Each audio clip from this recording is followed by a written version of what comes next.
Create with Fran Sydney. Hello everyone and welcome to the show. This is Create with Franz, and today we're going to talk about being lonely, looking for maybe a spouse, a partner, a boyfriend, a girlfriend, who knows what could be happening. And why are we talking about this?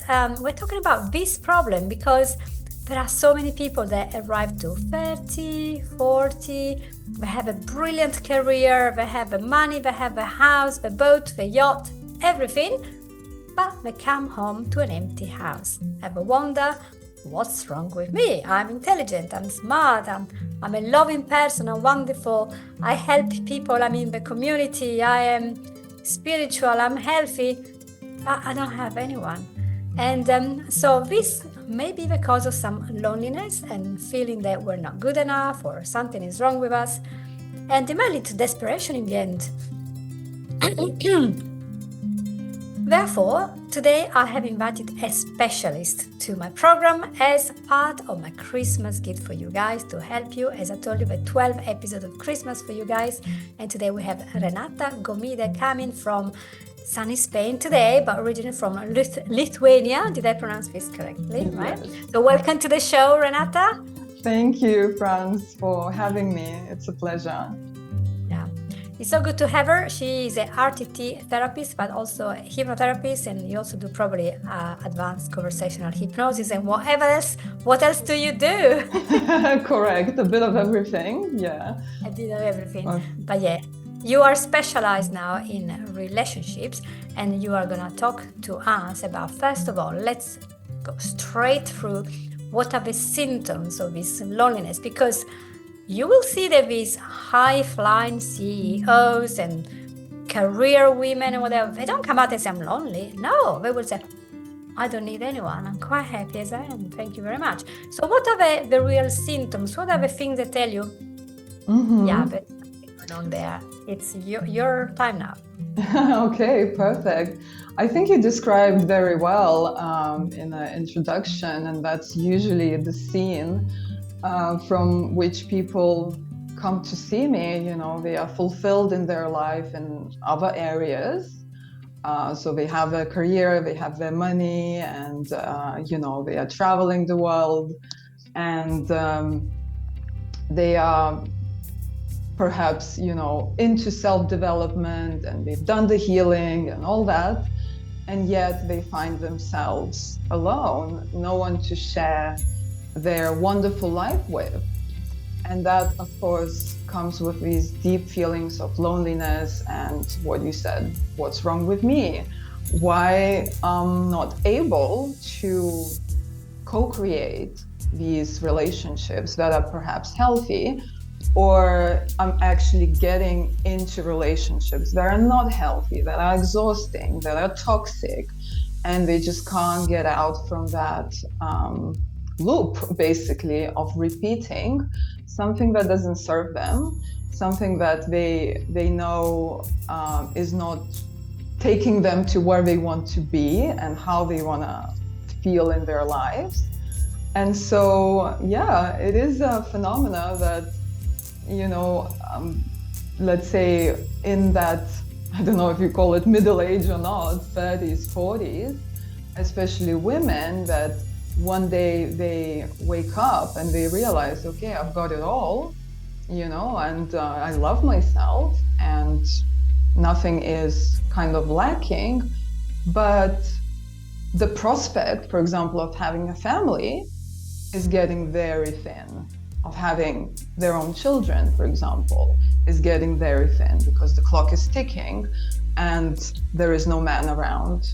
So, you know, this is something that people, even now, I feel, getting into that deep grief, even as like, this is the life that I perhaps will never have and won't be able to create, for example, despite having all that other joy and happiness.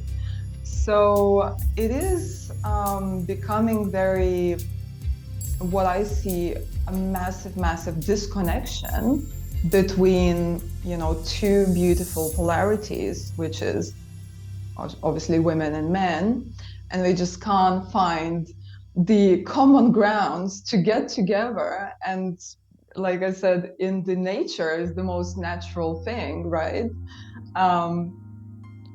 Just getting together and procreating, or like getting your species into thriving and things like that. But when it comes to humans, we are like, oh my God, I don't know how on earth I'm still not able to do that.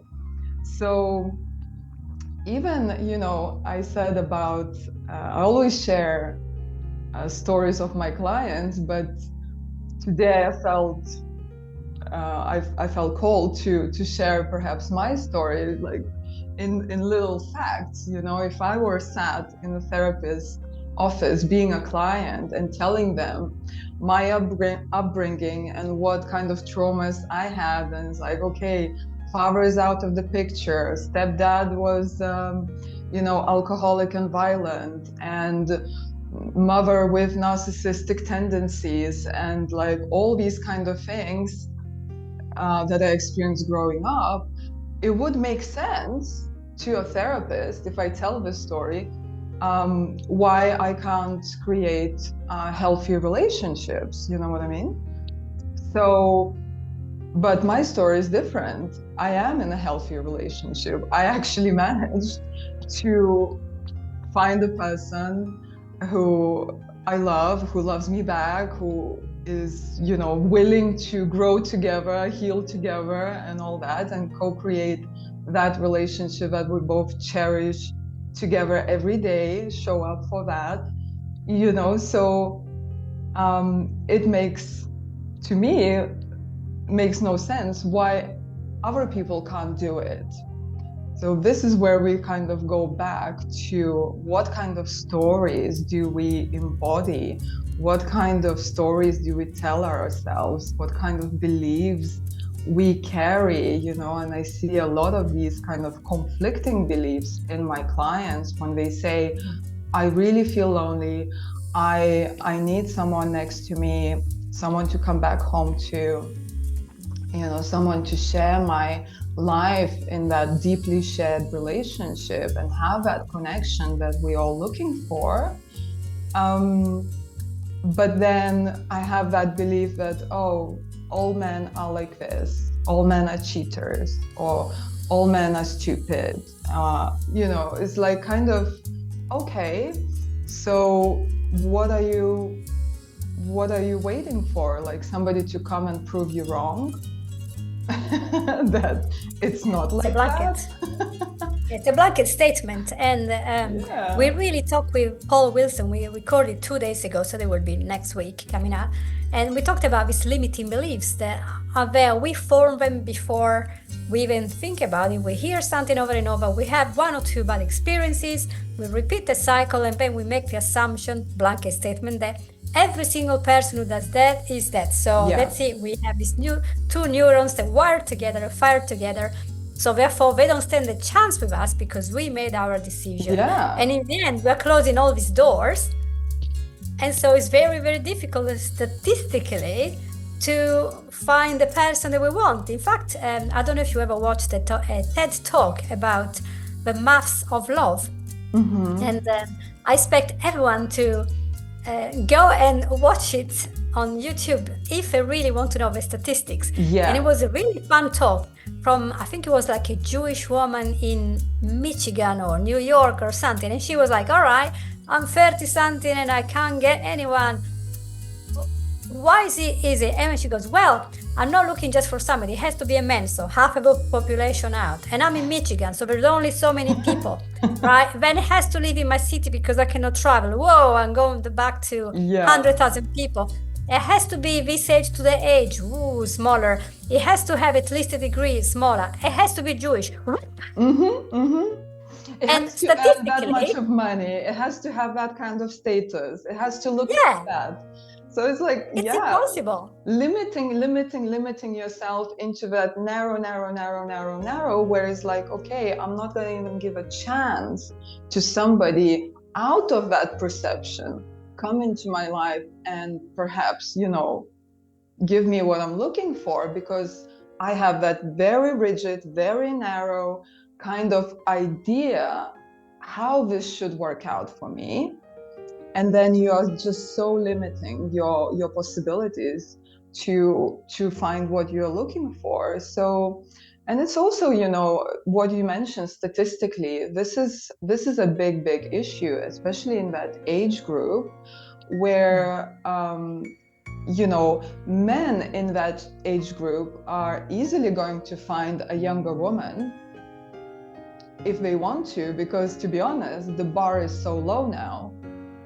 You know, men are happy to date down, but women are not happy to do that. They always date and marry up. You know, that's the tendency. So if they already had a relationship before, they were married before, they perhaps are divorced now, or they had some kind of significant relationship before, they learned their lesson, they're not going to go down. They want to marry up. You know, that's just how we work as women. And so the pool is getting really tiny. And then every woman in that age group is chasing that particular type of man that is established, that has that kind of amount of income, that has that kind of house and that kind of car and all these things, you know, where the biggest proportion of men available, perhaps they don't fit that list exactly, but they have so much more to offer. Women don't even look at that. They're like, nah, I want this, I want that prince. And are you aware that competition is humongous to get that one prince? You know, you have to start looking at reality instead of fantasy, you know? Yeah. And we're not for even 1 second saying you should settle for a man that is maybe addicted to porn or is on drugs or has been homeless for years, he can't get a job, he cannot hold a job, or is abuser. Yeah, of No, we're just course. not saying that. You'd rather be lonely or alone, happily alone, than going into another toxic Of relationship. But what course. we're talking about is different. It's just looking at maybe why do we have these very high standards? Are they standards or are they just protective mechanisms? Mm-hmm. You know, so we're worried about something else. So how do you find a resolution? So a person goes to you and say, oh, I'm 45, I don't have children, probably never have, but I would love to have, you know, a spouse. And so how do you start working with them? What will be their way out of this problem? Yeah, of course. As you know, being a therapist yourself, every person is different, every situation is unique and all that. But in general, we would begin from looking at very important question: what do you want? Because a lot of women that I ask, what do they actually want? They have some kind of idea that usually is not even theirs. You know, it's either somehow presented by the society that this is what you should be wanting, this is how it is done, and all that, you know, when they don't even tune in into themselves and it's like, what do I uniquely want? You know, and it's not about these kind of materialistic things. That's important. Okay, we live on a planet where that's important too.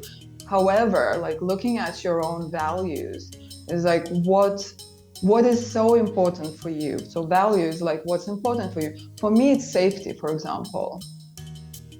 I need to feel safe in a relationship because without it, I cannot be my feminine self. I cannot create, I cannot nurture, I cannot be that, you know, feminine essence in a relationship if I don't feel safe. So safety is number one. You know, there is no kind of, and for other people, maybe it's different values. So we look at individual values, what that person is looking for, and what that may look like. So it's not kind of, okay, this is the only way how I can get what I want. And the other thing that we look at is like, are you looking for what you want in the places where it's available? Because what we find ourselves in a lot is trying to buy, I like to use that analogy, is trying to buy steak in a vegan shop. We are looking and searching for something that we want in places where it's not available, but we are there investing our energy and demanding it in a way, and we are struggling. It's like, why that's all happening to me? Oh, it's disappointment again. Oh, they did that again. It's like that. No, darling, stop going to the vegan shop if you want to buy steak. Stop wasting your energy there. Yeah. So it's, But yeah. and we also like the main on the main scale, it's kind of, looking at those subconscious beliefs that we learned from the, relationships that we were exposed to when we were growing up, what kind of ideas we formed about relationships, what kind of subconscious patterns are running on repetition that you want to get out from, like taking that person out of the loop and giving them choice again, basically, something that they cannot see at the moment. So I think this is the most important part of my work, is obviously investigating what's going on, why is it the way it is, and then introducing choice again, so people don't feel stuck in their situation.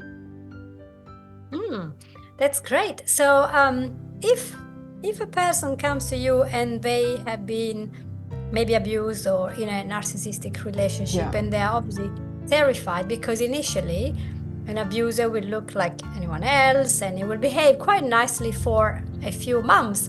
So how do you help a person who has this trauma to overcome the protection feeling that they have to have these high walls around them? What's the way out of that?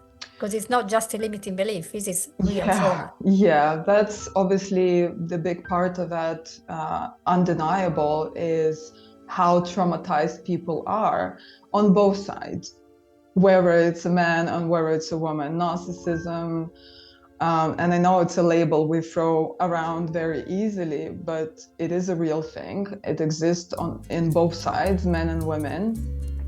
And even if it's not narcissism, toxicity, toxic relationships that are normalized in our society is just like, oh, this is how it is, like we just being horrible to each other. This is how we relate to each other. No. So of course, with those significant traumas, definitely needs to take place certain healings. It's not just about the beliefs where it's like, okay, I'm not able to trust people. Doesn't matter, like I've been hurt. So we obviously deal with that. Healing the hurt, that takes time. It's not just a mental thing. It's something that needs to be released from the body as well, because body keeps the score. And the protection mechanism is always there. It's needed. We can't just switch it off and become fearless and just start running around like crazy. So it's something that little by little, individually, by healing ourselves, we are also impacting the collective. I think this is how I see it. It is important to take responsibility, not for what happened to you, because that is out of your control, but taking responsibility of healing. There's nobody else is going to do it for you. Like the healing is that part that is completely yours to do the way that you do healing. I'm your guide. I will hold space for you. I will be your mirror. I will, give you some kind of possibilities to show what works for you. But in the end of the day, the healing happens within each person whenever they are ready. And the thing with that is that people are ready, not a minute before, you know? Like that's the moment that they come to internally. It's not when somebody else says, well, you know, time to heal up, you know, clock is ticking. That's something that happens to each person individually. And then they start looking, okay, where can I find help? Who can do it with me? Not for me, but with me, you know? So that's what I see is slowly climbing out of that victim consciousness that most of us are, you know, one way or another. We are operating from that victim consciousness. And that's not to say, you know, horrible things doesn't happen to people. They do. But at the same time, we have enormous healing potential within. It's just commitment to ourselves and like taking that first step of, okay, I'm ready to overcome it, because I see how it's not serving me, it's not serving perhaps my family, maybe I have children, and it's not serving what I want to get in the future, you know? So it is a process with deep traumas, absolutely. It's not just clicking fingers and it's all gone. It takes work, it takes effort, but it is absolutely possible. And I see examples of that in my practice very often, and that gives me so much hope for humanity in general. Yes, I'm sure that everyone will agree. We both have to make efforts to, Absolutely. you know, talk to other people, see people who have our own interests, share ideas, and not just jump into a relationship when we're not ready, or even worse, jumping into a relationship and also see memes on Facebook. Oh, you're gonna meet this prince and he's gonna fix the broken you, and I'm like, nah. It's not a therapist, you know. Sorry. You should first fix yourself, go to have therapy. It's a good investment. You will feel so much better. Once you're fixed, then go and date and find somebody, because when we're dating, we're not a Red Cross nurse. We're not dating to fix anyone. We're not dating to change people. We should be dating, you know, that's the final product, and we all of course change all the time, but that's what we see, that's a package. We don't want somebody broken that we have to put together, because that's not the purpose of dating, isn't it? And it will be a very unbalanced relationship. And yet I see post all the time, oh yeah, I'm like that, but I'm sure when I find a husband, he's gonna fix that. No, darling, it's not gonna fix you. It's a husband. Yeah, but that's what I'm talking about, victim consciousness. That is victim consciousness. I'll be happy when I have husband. I'll be ready when that and that happens. No, that's coming from that, you know, okay, somebody will come and fix me up. And I'm not saying that, you know, you have to be a completely healed person in order to have healthy relationships. Not at all. To sort of hurt people can get together and start healing together if there is commitment to do that. That is my case, for example. Like when I met my husband, I can't tell that I was all healed up and all ready and, you know, all healthy and all good. No, we were both hurting our own way, you know, but we made that commitment. Let's grow together. Let's learn together. This relationship is important. Let's go for it. And when you see effort coming from both sides, you know, sky is the limit. But you cannot do it for somebody. And recently I just talked to one of my clients, and he said that I don't want to give up a belief that love cannot heal everything. Like love can heal everything if that love is received as well. If that person that you are trying to bring the love in and sort of hold space for them is not able to receive it, they're running away, they're not interested in that, nothing is going to happen, you know.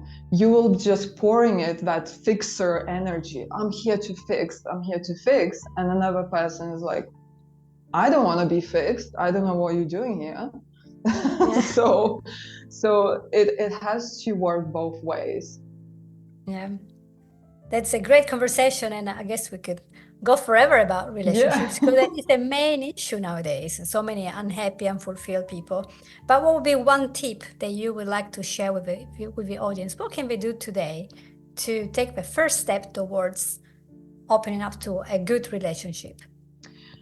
Yeah, I think the first step in every healing is awareness, is just kind of getting very honest with yourself of what do you want, and looking at what are these things perhaps that is stopping you, whether you feel that there is some kind of trauma that needs to be healed, whether that means that you need to go out and get more social, and not just sit on the dating apps swiping right and left, which is just a distraction of your time.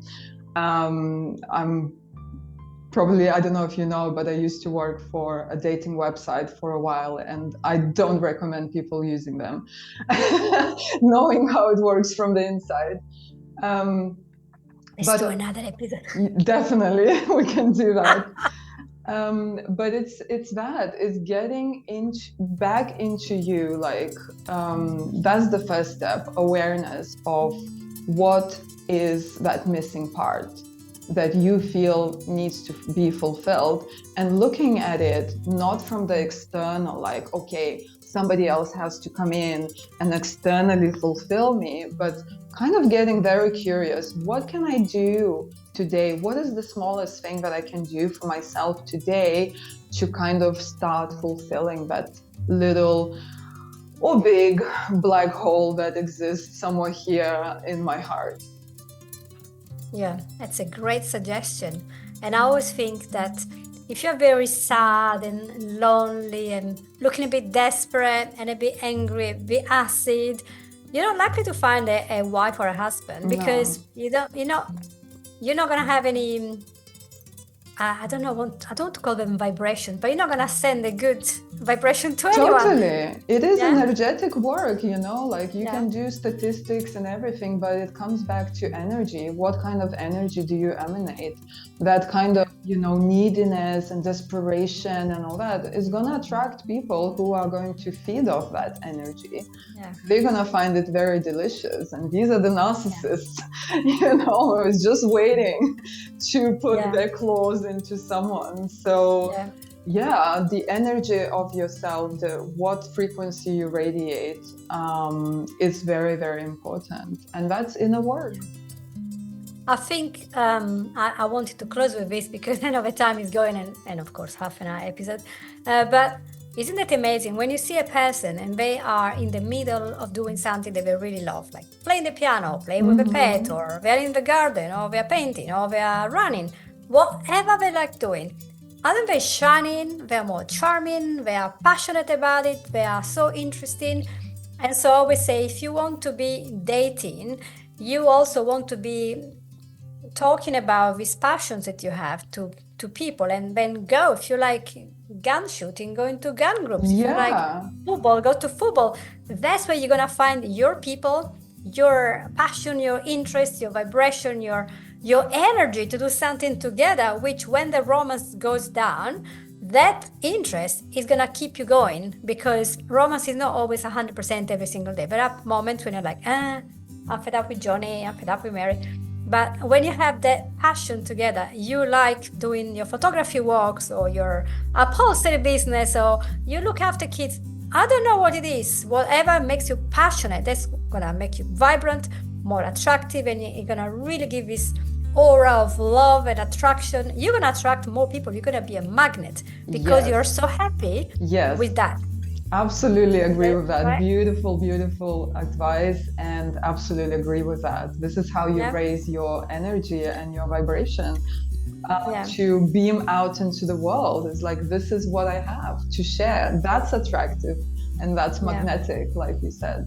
But as you do that, you find happiness. So you realize that the fact that you do not have a spouse yet doesn't matter, because you're already happy.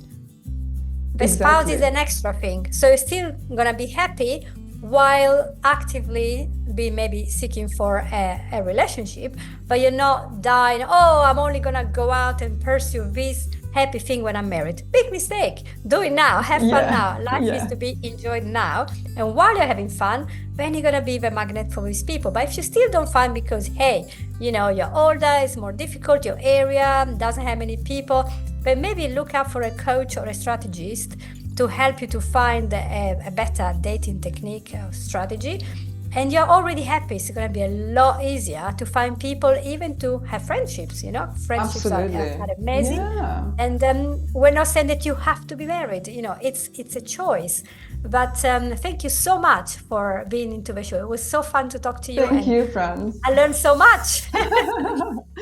It's lovely to be here with you. And if you want to do it again to tackle our kind of areas, I'm very happy. You made me really interested in this. So yeah, let's talk about the new year, and we might do some new stuff together and talk more about relationships. So guys, if you have any questions about this, or if you want a specific episode about a specific issue, just ask us, ask me or Renata Gomide. We're gonna put links in our episode description on YouTube and on the podcast on iTunes. And do leave a review. Log into your account and leave that review, because it will help a lot more people to look at the thing and say, oh, what's that? Create with Franz, create the life you want. That's how you do it. But if you don't leave reviews, people don't really know what it is, because they don't see any fuss about it. So make that fuss.